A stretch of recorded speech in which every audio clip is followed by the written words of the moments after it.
RDC est une et indivisible. De la population de Tonon, c'est qu'il faut tout arrêter pour faire face à cette situation. Et que nous ferons de cette terre richement bénie un réel havre de paix, de prospérité et de progrès social.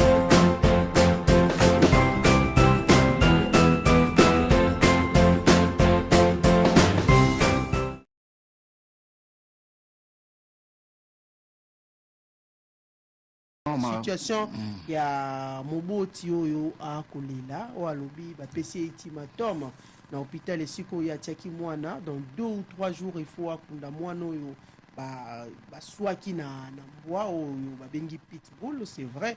Et ali eloko moko ba s'attendaki na yango te, les parents bazali ko senga aide s'il faut dire ya l'état parce que babi bali na makoki te. Mwana mboka maloba pa na yo kozwa moi quelques minutes et puis Samuel passe quelques minutes pour que tout sur la pena mais matali processus électoral.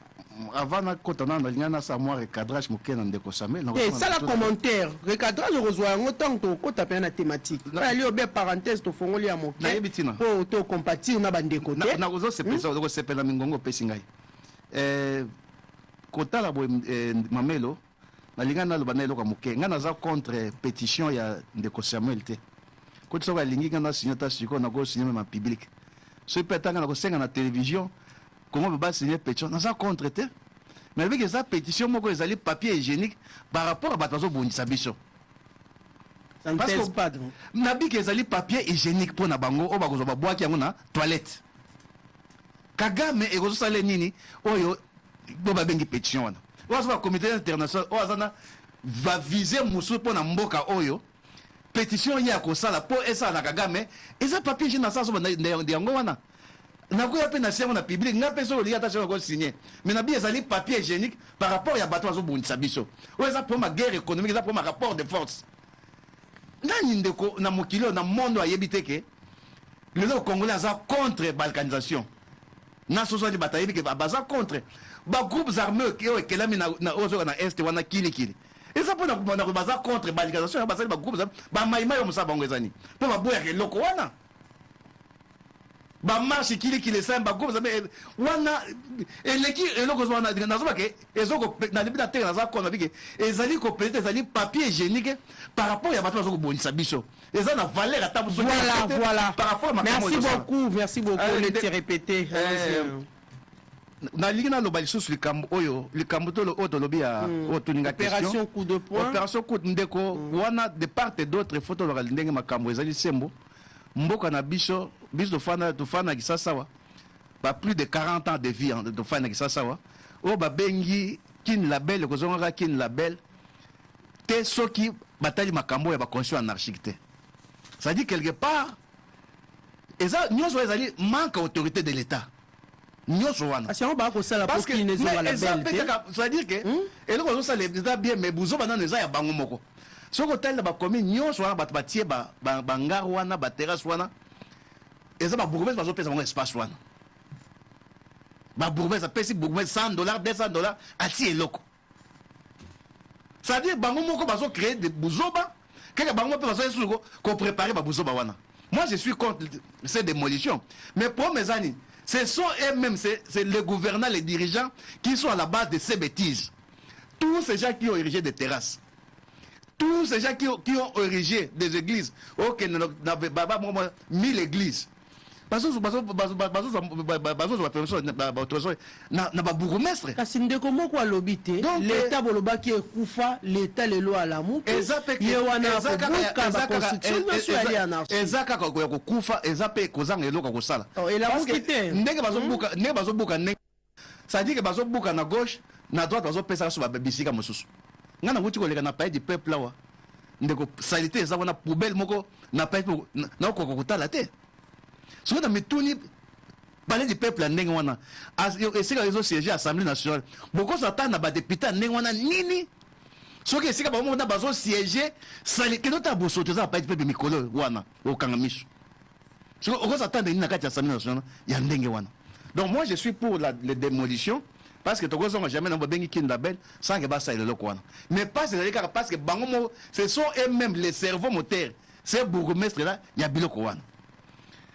likambo ya mwana oyo akufaki kino mokolo ya le 25 février mwana oyo pena mbwa pitbull oyo aswaki pe mwana azwaki liwa ezali pasi liwa ya moto nyonso tata ya mwana lolenge ya kose plaindre liwa ya moto basepela ngo te basunga ye ngai personnellement le kokota lelo kwa na télévision te même ba réseaux sociaux balakisi na kokota lango te nous sommes des parents toi bato et ça ranga bien te mais quelque part mboka eza na pasi mais nous sommes en face aussi ba parents bazaba pour na ngai moto sanctionner za maman ya mwana wana pour la non assistance à personne en danger yo maman aujourd'hui bébé dans le pango ezaka na mbwa poko yo chose ba mbwa moko yo diaka misuni wana bi pare ko des agi enchaîné ba fongola ke ko bandoko vimba otiki moi eza négligence otiki mwana okoti nda ko saso keni ay ko kuda da mbwa sana kacha ko tafuna mwana donc quelque part pour nga batuna ya ko condamner ce sont les parents de cette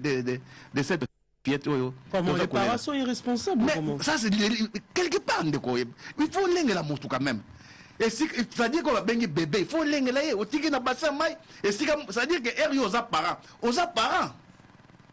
erio za parents ezate que mwana wana aza mwana azaki bébé ça dit fois azaki fois za sécurisé par sa mère sigoli kama pesi mamelo kama c'est quoi il va ko na pasi tozo sur la pour interpeller ba maman musu batikali bon no kiteli kabongo ekozonga masusu il attend yo bébé et aza bébé donc aza la sécurité ba parents na ye nyonso ko yela ye to ko mona nde ba parents na ye parce que moto aza bébé il a aucun réflexe ayebite ko aza mbwa ko sala boye ayebite ko kima mbwa ko zape aye mbwa yepe bébé akosekisa mbwa donc yo maman natango za bébé la sécurité de cet enfant ezana no yo et dépendre na maman mais natango ote atikaki mwana ndenge zoyokwa akotaki soki ndako zwani c'est ça donc c'est à dire que pour nanga c'est cette maman qui devait d'abord être arrêté on va bengi tata zo la télévision moi je crois que c'est quelqu'un qu'il faut même chasser c'est son papa c'est son père c'est son pas c'est dans mboko to boyete ba biso boy na pas na bisengo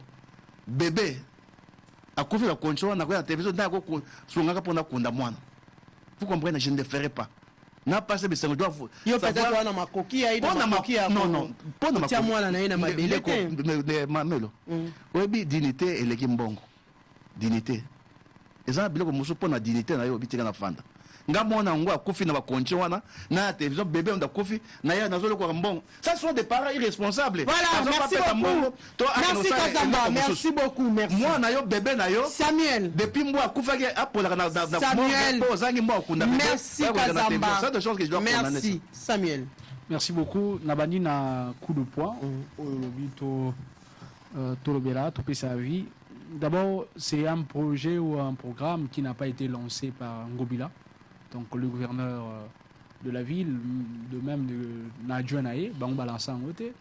Et ben déjà à l'époque il y a André. Il y a André Mtabandara on peut y avoir déjà André Bandara au Bouka. Option ils allaient bien.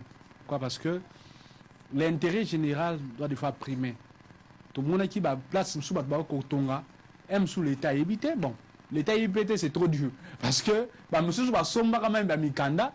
Mais au moins chef du quartier Azaliwana a coupé sa possibilité de Kotonga alors que moi il y a pas déjà place à Kotonga te couper ça autorisation pe na ba place je donne le camion la place on a utolo ba to ba dindi wana en réalité ce sont de lieux aussi que faut ba tonga sous-souté mais moi na ba kei ba somba moi nini oui l'erreur revient à ces autorités là où ba musuba ko même s'il y a possibilité les interpeller.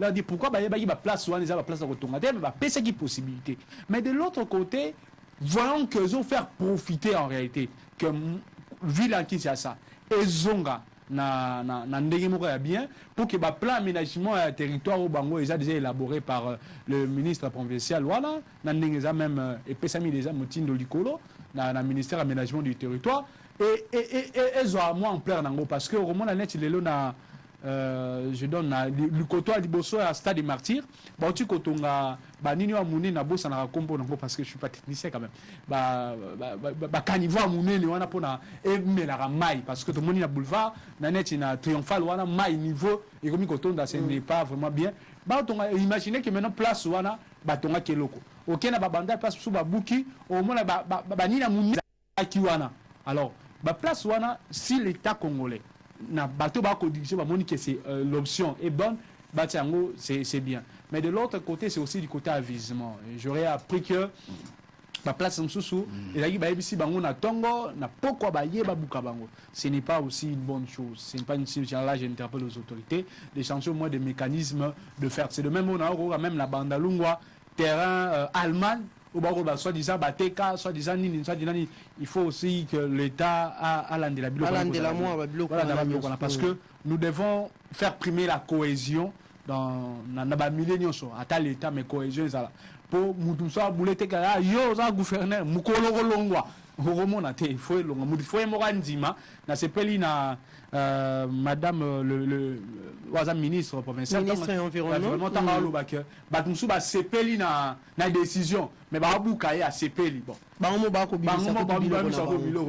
voilà aussi, c'est bien parce que la personne Yemoko a reconnaître qui n'a pas limite à l'État. Donc voilà, ça qui toko. Et c'est comme ça qu'on doit vivre. Et c'est comme ça qu'on va construire le pays. De l'autre côté, Marambo est allé, papa, là.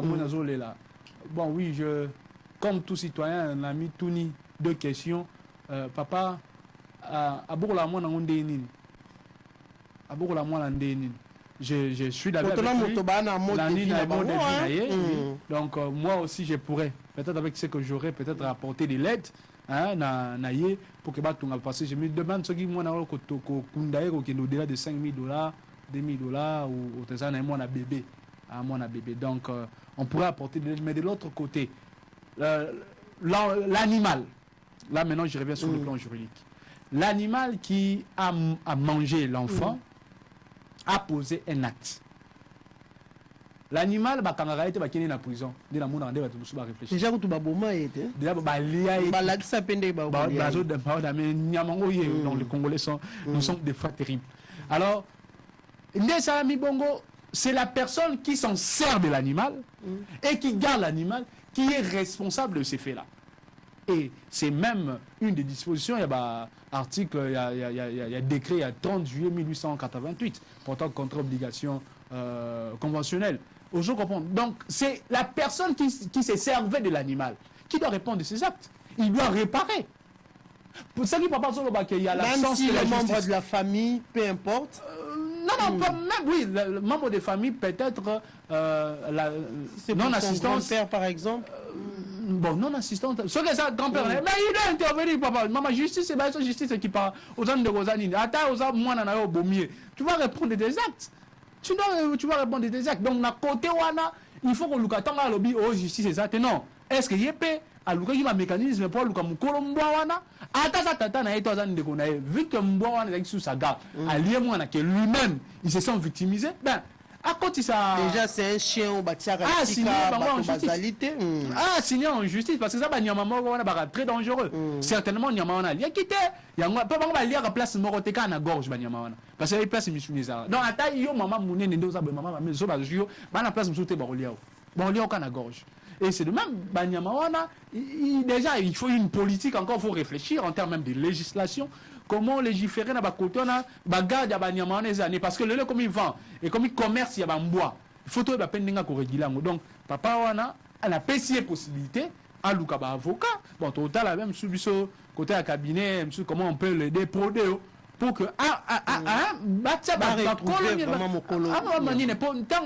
moi je m'étonne ce qu'à côté de la justice c'est à eux de prendre toutes les responsabilités mais aux personnes de bonne foi non Angleterre Samba non il n'est pas non que aux personnes de bonne foi bah t'as la pécane mais de l'autre côté pas aussi c'est inconcevable parce que aux atata et moi on a besoin moi on va failliter dans maman bois donc on va pas oublier la rare. Voilà. Okay, merci beaucoup Samuel Kanza. Nous allons prendre cette dernière thématique. Maïmatali, processus électoral en cours. Isoban Soto était opération et enrôlement et identification des électeurs depuis Bandari Salama et qu'on continue Kaka au Salama. Normalement, la troisième ère opérationnelle devait prendre fin le 17 mars, mais la CENI a jugé bon d'y avoir sous 15 jours. Moi, l'amboka Kazamba. Chance nini oyo kupesa na opération d'ailleurs na habité na FCC bino Maïmatali enrôlement des électeurs et tali binoté et moi l'amboka n'est-ce pas? Merci. Est-ce que aussi bamasusu basi babimi bazwa to botikali kaka braquer na kati ya décision na bino? Merci ndeko Mamelo. Na mutuna na yo na ko répondre yo, mais il répondre ndeko Samuel que d'où Alex cède l'ex la loi et dire mais c'est la loi. Mboko na biso ki tozotala kaka non pour balingi so balingi ba doit se battre ko sala boy. La loi est dire mais c'est la parfois il faut appliquer la loi. Dans les Cambouetal Pembouane avec ça raison, il y a ce qu'on appelle la responsabilité civile ou état mu Colombois. Donc civilement il doit être responsable yende bako landela ay bané ko devoir ko dommager les bottes en ndenge zali. À la ligne où vont les choses, Kassamba. Le calendrier bougé. Non, répondre, ma mère. Enrôlement des électeurs pose un peu problème. Non, répondre. N'a répondre peu sous dans Ndeko Samuel. Dans les Kamwa lobby, il y a Sadek. Bisto bima na Sadek, t'es-il aux autres quatre, il y a Sadek. Pour d'ailleurs, le président en exercice à Sadek, c'est l'examen de Koti Sekedi. Donc, et là, quand on ne change pas l'équipe qui gagne. Sadek avait fait ses preuves, tout le monde a dit ça, il va preuve nango.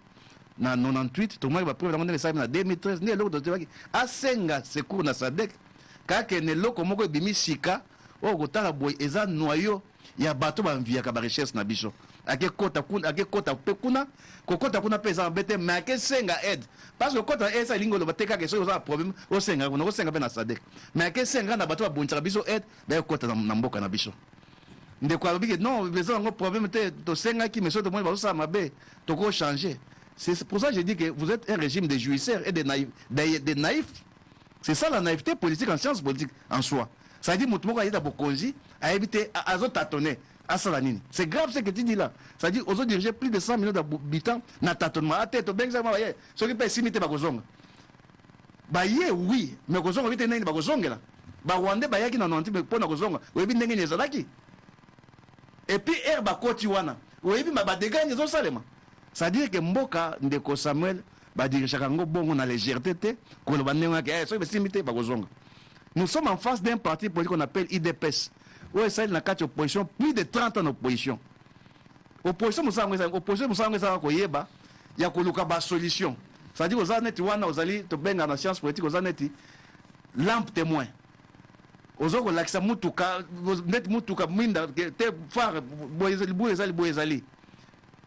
Baïrer wana erioko comme vous oye au corriger. C'est-à-dire que l'IDPS en principe temps ça la bokonji. Et ça parti mo ya na tâtonnement. Il fallait na ba idée moko idouane pour na makamo est et bandakala. Mais kota mo loboso besoin pe tisere dans la kabike na kanisa ke. So na pese gaga me boye ko zala boy. Na kanisa ke. Mais c'est ça en fait par définition un jouisseur en sciences politiques. C'est-à-dire mutoyer ayebite ya bandela pi asuka musa yazani kolia komela kotambola na avion kosabo boy. En revanche d'un révolutionnaire oyo musa nae azoya na projet. Et ça m'a bien mal mais azona projet mais bino boye na tâtonnement yango ne biso na kati ya pasi ya koleka tilelo ndenge toza boy. Une armée ou un gouvernement c'est Georges dans des états normaux 3 mois après Samuel. C'est-à-dire 100 jours après, bon, total, à gouvernement, dans 3 mois, on peut quand même espérer quelque chose. Mais ce n'est pas dans quelques mois qui nous restent ici, nous avons dit, que l'armée est mixée, est brassée, 6 mois avant l'expiration à Manan Nabino. Mais c'est ça aussi, être jouisseur. C'est-à-dire, boya qui voyait les apôtres Nabino, bolia, bomela, botonda, makamo, ils ont pona mboka. Bozali na tino nangote. Donc bozoko sutuka lelo que armée wana izakami. Basa esama ki basa ndesaki boye, il y a des parce que ça votre chanson aujourd'hui. Que ceux qui les abrité parce qu'il y a ça, parce qu'il y a ça, parce qu'il y a ça, il y a ça na dernier jour. Donc c'est au crépuscule de votre mandat que vous racontez ça à ce peuple. Donc c'est vraiment malheureux cher Samuel. Pour na likambo na yoka ki ndekolba ki likambo ya Noël Tchani Awa. Noël Tchani, c'est un fervent militant de l'IDPS. Comme on dit, de Kassai, ils sont prêts à toutes les bêtises pour dire que Tshisekedi sont présents en République. Oh, mais il est aussi il sera peut-être candidat pour 2023 à la présidentielle des satellites de l'IDPS. Il est là, il est en train de rouler pour Tshisekedi. Tout ça pourquoi? Parce qu'il y a un Moïse qui est candidat de la République. C'est vrai, il y a 100%, 50%. Vous avez que ça va nous.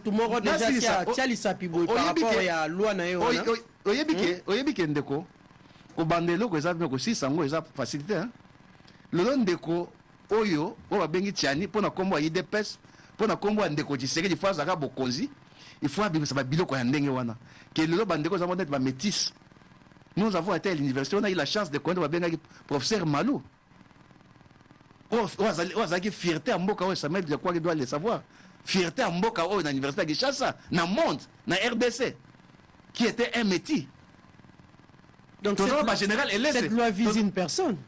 C'est une loi qui vise une personne, malheureusement, qui aura des répercussions au Kolomoussous. C'est-à-dire qu'aujourd'hui, tous nos frères qui sont ici, pour les Congolais, les Congolais, pour les métis, les Congolais.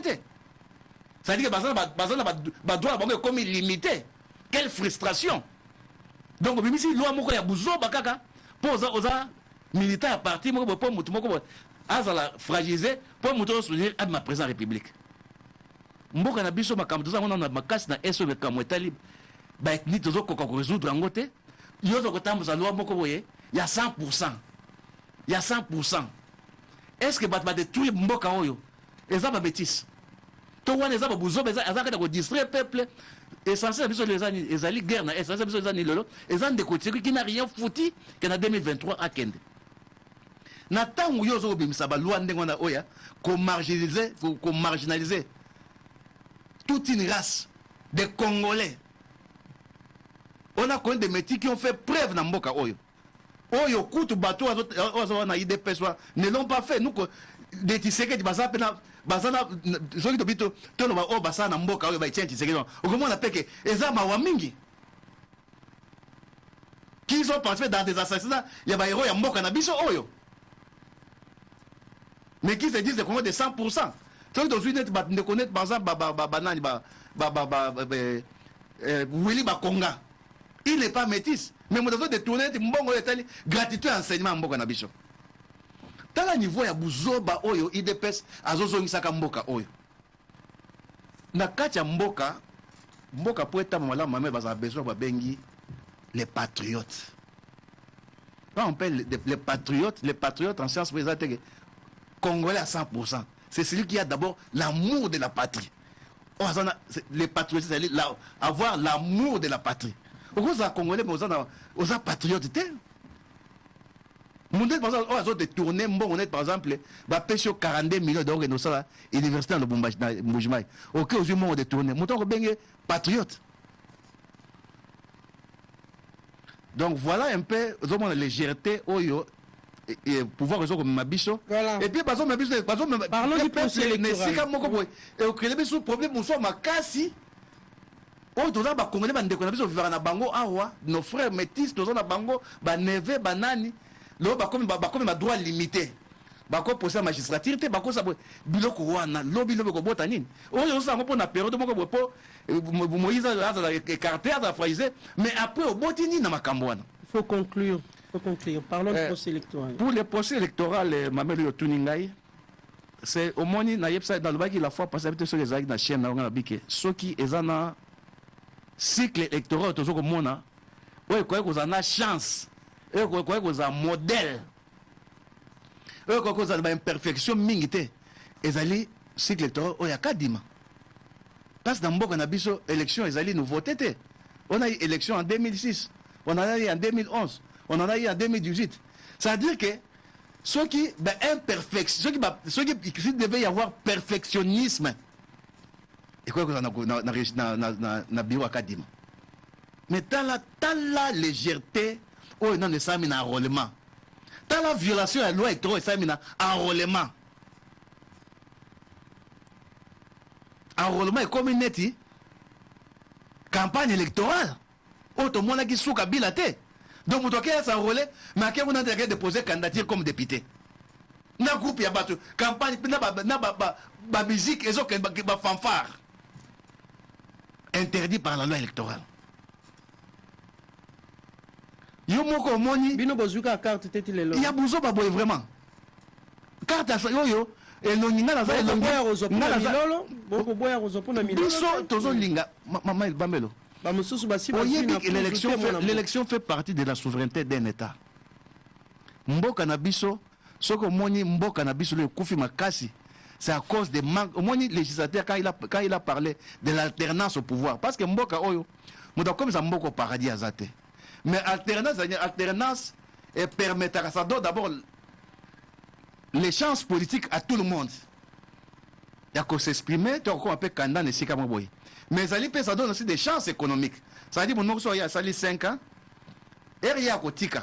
Moutoua akolinga soki oya tikaki na de muso akolinga comme ça na 3 si sans il y a alternance donc il y a nde yango wana mais est-ce que ça dit vous voulez est-ce que vous voulez les élections mais j'ai dit ceci hein tant que tuninga que est-ce que vous voulez des élections mais si l'FC ne veut pas qui peut encore vouloir des processus que déjà boboyi les lois qu'on a mamelo mais les loyo ceux qui sont partis au banque d'élection parce que il y a d'abord que pouvoir zoaki et ça qui Macron l'a reconnu mutunya ça na sous ali bata que ba voix bisika bazana et ça qui a bangote ce sont eux qui ont perdu l'élection quand la député ils ont été nanga ali na mauvaise foi mauvaise foi il est moko kutaro ko za donner de leçons na lobby hein nanga en tant que président de CENI il avait le droit de réserve. Nanga aujourd'hui, il n'est plus président de la CENI. Nanga aujourd'hui, c'est un citoyen libre. Il est même aujourd'hui politique. Qui a droit au chapitre. En matière électorale. Qui a droit à la parole. Qui a droit au chapitre. Donc, on peut que ça, en tant que citoyen libre. Le ya Bouba qui va congolais. Au lobby. Le ya Bouba qui va congolais. Bande comme le lobby va traduire la justice. Bon, Nangaï. Je vais pas traduire la justice. Va traduire la justice. Parce que l'on savait comment on a congé. Et ça les peuples c'est un jeune que je trouve intelligent. Mais si on tourne pourcentage, on a bêta monoko. À répondre yo comment? À répondre à bêta monoko. À faire un pourcentage il y a moins de 50%. Alors que baza majoritaire, il dépèse la majorité soi-disant na mboka oyo. Moi j'écoute les kamoko na soya de ayebiango de komamel. Ça veut dire que les FCC ou l'église catholique ou l'église protestante na banza yo landa ki cardinal Mbongo alors qu'on a mis son pape que le peuple ce peuple voyant qui souffre dans son corps et dans son âme. Ata to banande ko Samuel bona télévision eza bien ko beta mboko ote ko ndimate eza ko zala moté mabe ko ndimate biloko basali. Mais na kaza quelque part ko seka peuple c'est ka biloko ndenge wana. Là nous sommes en face d'un peuple qui souffre dans son corps et dans son âme. Mbongo le bien voté pour le candidat de la République. Il le dit parce que c'est quelqu'un qui vit chaque jour avec la population. Que veut le FCC aujourd'hui? Que veut le FCC aujourd'hui?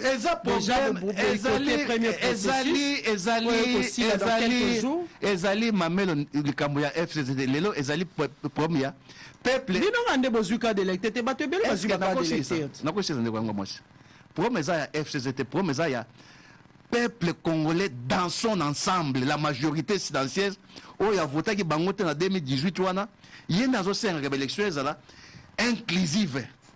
Mais le peuple maintenant dengazawana. Azaba balobé naye.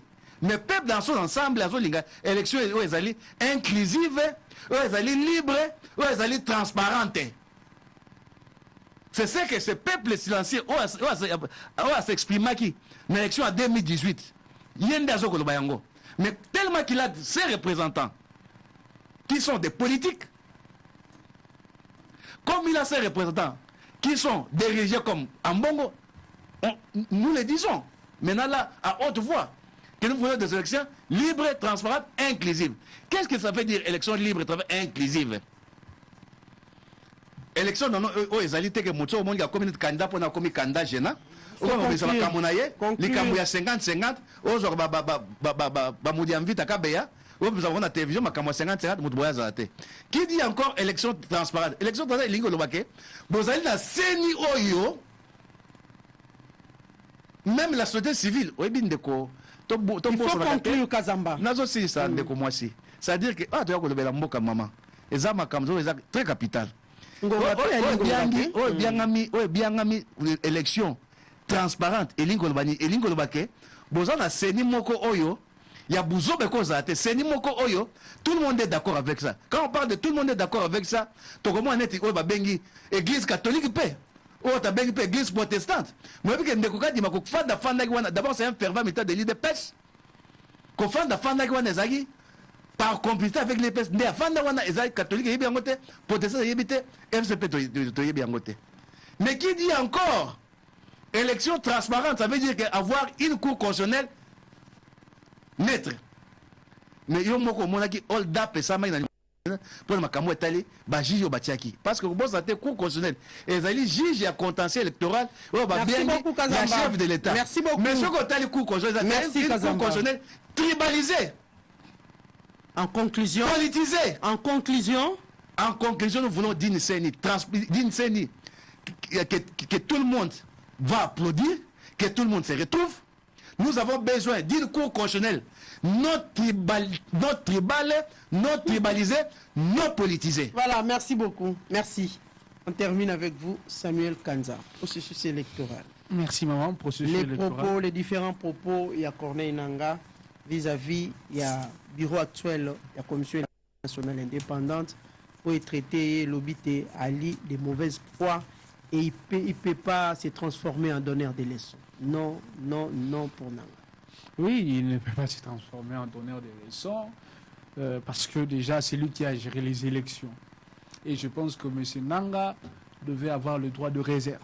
Le droit de réserve. Babi a réagi en tant que président d'un parti politique et candidat à la présidentielle de 2020. Ben oui, 2020. Makambo est allé à 23. l'élection. Et non expert, et non président enseignant. Mais dans Makambo est allé à l'élection. Oh, il y a participé.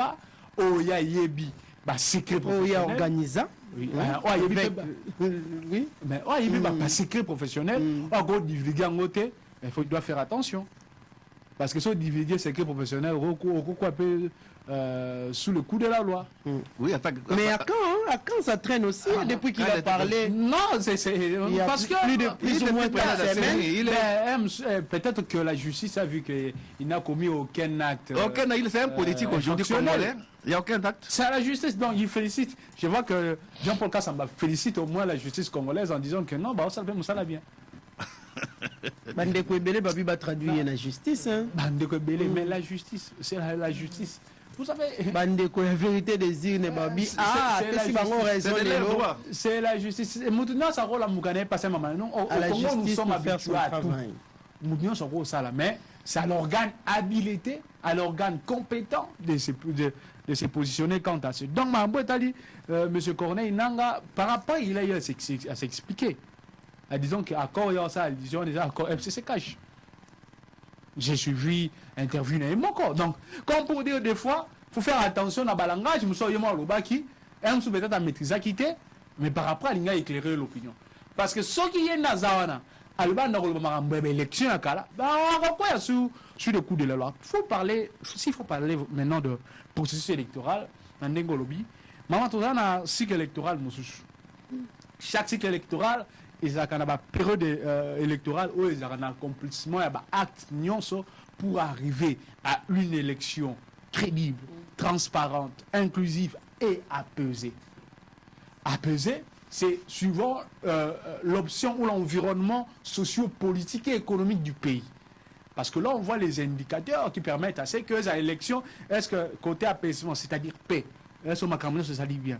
Est-ce qu'ils ont respecté la norme? Est-ce que pendant cette élection-là, il n'y aura pas une influence militaire sur la population? Il n'y aura pas une influence politique sur la population? Parce que nous, on sera un État, même des grands théoriciens, dans la science politique, même dans le droit électoral, même science, réfléchira quand il y a un go. Dans le total, il y a une période électorale depuis Bandaki, préélectorale, au 17 comme Koko Tayango. Au moment il y a eu l'accomplissement de tous les actes qui étaient prévus. Fait de route, il y a, et retrasaka déjà, Makambutu, Tozali, on a fait des routes. Fait de route, et qui même ba contrainte, na action ou activité électorale, il fait ça là, au DC Salami, depuis président Séni, à Kota. Atakota qui est en retard, mais il a eu à exécuter parce que tout un bon père de famille. Je ne suis pas son porte-parole. Je suis juste en train de commenter et préciser l'opinion. Et par après, les lettres de commune à calendrier électoral a pessimisé au goût. Et tant que nous, ceux qui se disent candidats peut-être, que telle période, voilà des choses qui doivent être faites. Et dans le calendrier électoral, précisera même la date précise. Il y a un moment où date dans telle date en décembre, on aura l'élection présidentielle et nationale. Tout est bien déjà. Parce qu'il précise ça. De même pour le processus d'enrôlement, Et bouger calendrier était le processus. Non. D'ailleurs, c'est là où je voulais Toluba entre nous Congolais. Moutunion Saloba qui c'est irréaliste. Un mois, Moutunion Saloba qui comme ça maté, aussi mbaté. Didi Manara venait de faire un point de presse où il a fait même le compte rendu ou les rapports. Il y a processus dans ce banda à la Chine, la première zone opérationnelle où déjà nombre il y a enrôlé ils ont varié entre 71% au-delà. Deuxième heure opérationnelle ils ont varié de 80 quelques pourcents le cas.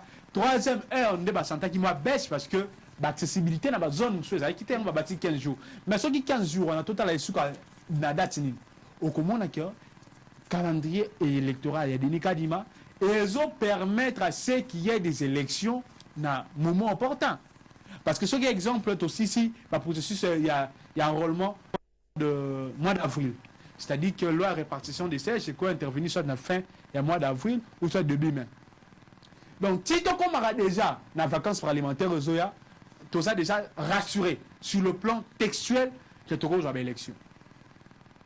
Mais ce qui est dans la contrainte électorale, c'est alors qu'il faut réfléchir soit en spécialiste, soit en consultant, pour des parce que nous vraiment réfléchir sur un probable glissement. Soi-disant, dialogue, processus électoral. Dialogue, c'est on est clair, élection mais dans les délais. Le premier processus, dialogue, ce qui dialogue exact. Élection dans les délais. On va dire l'article 64 et seront boutés hors. Imagine ni barosala. Qui est ce qui dialogue exact, cotiser 64. Affirmer les sous. On est basé pour ça dialogue. Nabi que ce qui élection égalité. Mais où tu l'émission non, j'ai dit que ce qui élection égalité, on va appliquer l'article 64 la CENI. S'il n'y a pas élection. La CENI a bien déclaré qu'il y aura bel et bien élection. Donc nous on en a besoin parce qu'on en a marre avec ces régimes de jouisseurs. Non? Nous disons, nous attendons des élections. Non, je suis Samuel toujours. Pas des élections. Samuel, ils doivent prendre leurs valises. C'est ça notre décision. Par quel mécanisme? L'article 64 de la Constitution. Allons-y. Je suis là. Si on a mis la disposition, on a peut-être le merci. Moi, je dis que l'article 64, le mieux à faire, c'est regarder qui est l'institution censée organiser les élections, c'est la CENI. Et la CENI, dans ses obligations régaliennes et constitutionnelles, a déjà exécuté. C'est de même, toujours on a même bateau, il y a le bas qui va aussi l'autre côté. C'est un changement à membres. Mais c'est les droits, maman. Il y a la liberté d'expression dans ce pays. Garanti par la Constitution. Ce qui n'est pas la mouki na tongo. Alors que c'est nous les a bien entendu. Il y a kanisi na ndenga. Il n'a pas besoin de l'élection. Mais t'as moutouté. Ok, le train est en marche. Le train en marche. Mais il s'appelle Congolais vérité que tout candidat à Kendara reçoit même temps d'électeur jour qui déposer candidature. Il ça va Congolais. Voilà, ça va Congolais. Comment maquiller situation? Parce que même à son chef hiérarchique, Chadari, Nazawana, jour il y a Arokende Kosala Rollement. Il y a déposé candidature. Il y a Kosala Rollement. Mais Batoué, Belebangaba conduit Bango. Mais pas avec Kadima.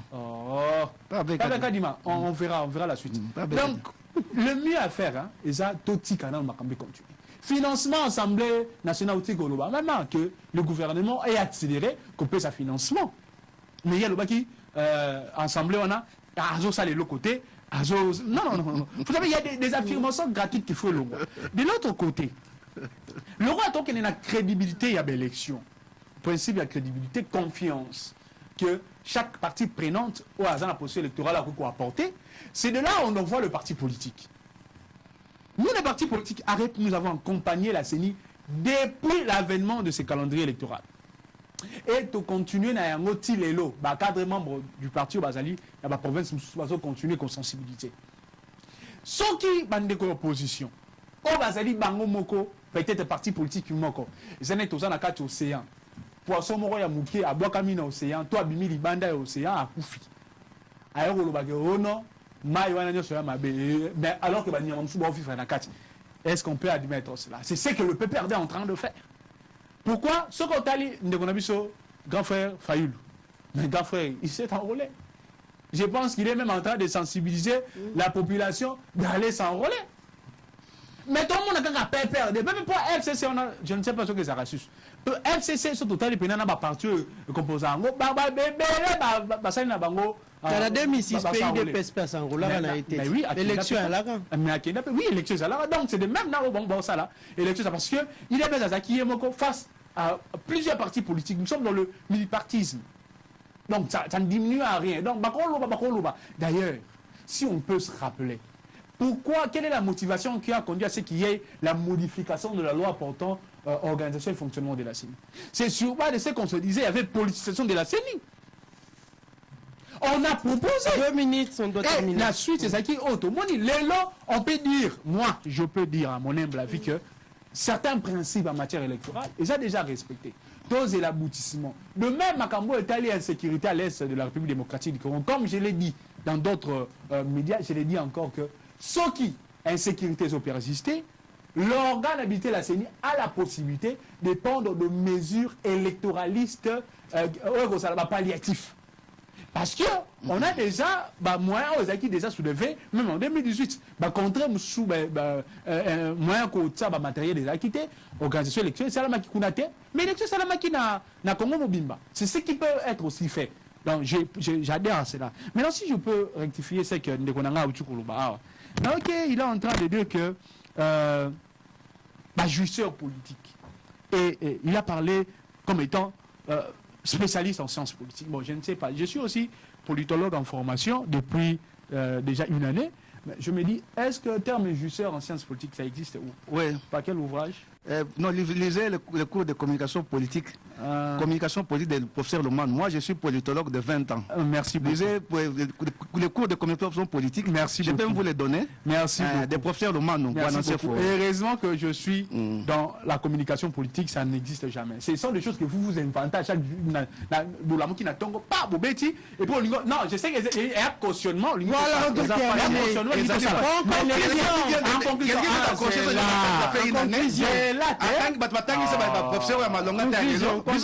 Chance. Conclusion, s'il vous plaît. S'il vous plaît. Chance, le man nous balancer voter. Ça va. Je suis navré qu'un politique puisse dire que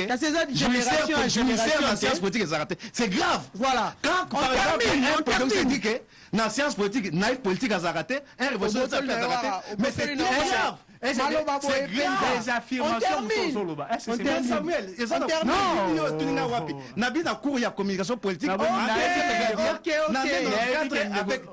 C'est noté. Ok, on termine, Samuel, on termine, on n'a plus le temps. On termine, Samuel, la conclusion. Non, les téléspectateurs ont compris. Allons-y, merci, ils ont compris. Non, ils ont compris.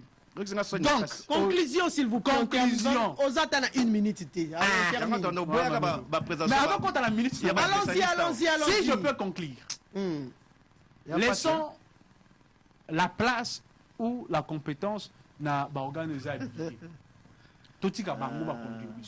Parce que nous, on est des politiques. Nous, c'est les intérêts, les tactes politiques qui sont en place. Mais nous avons organisé l'élection. Tout ce qui est ça, c'est nous qui sommes partenaires, il faut accompagner. Nous sommes poussés. Nous étant des parties prenantes, toi accompagner. Et tout c'est là aboutissement. Je sais. Même souvent, c'est que lui-même, Kadima dit que l'élection, tout ça, l'élection, l'élection, c'est très compliqué. Donc, on doit se préparer à tout. Mais je suis sûr qu'il y aura les élections en 2023. Je suis sûr. Merci Sauf beaucoup. exception, mais je suis sûr. Voilà, merci beaucoup pour Samuel Kanza. Il y aura bel et bien élection en 2023. Moi, chers téléspectateurs, pression moquet. Olobi Mingilelo, hein? Pardon, Minga Naza. Vous avez choqué? Choqué ma casse. Ils ont bien na cours de communication politique, na temps vers les années 94, dans la deuxième gradia. Il y a ce qu'on appelle classification des opérateurs politiques par rapport à leur tempérament. Na kata ba tempérament na bango toza benga révolutionnaire, toza benga jouisseur, toza benga naïf, bongo na bongo. Donc dès qu'on a comprendre à l'objet gaza poto ça fait une année, de pessinga y passe mais ça peut des choses on va corriger. Na continue na WhatsApp le cours Wanotang. Voilà, merci beaucoup. Merci, c'est Jean-Paul Kazamba, Azali cadre du FCC. Et à côté, Samuel Kanza, Azali cadre du parti politique agissant pour la République arabe. Merci beaucoup à vous.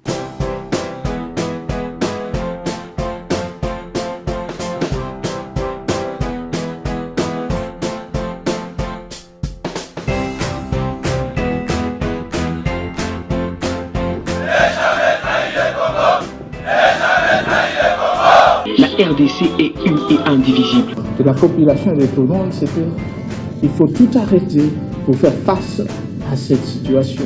Et que nous ferons de cette terre richement bénie un réel havre de paix, de prospérité et de progrès social.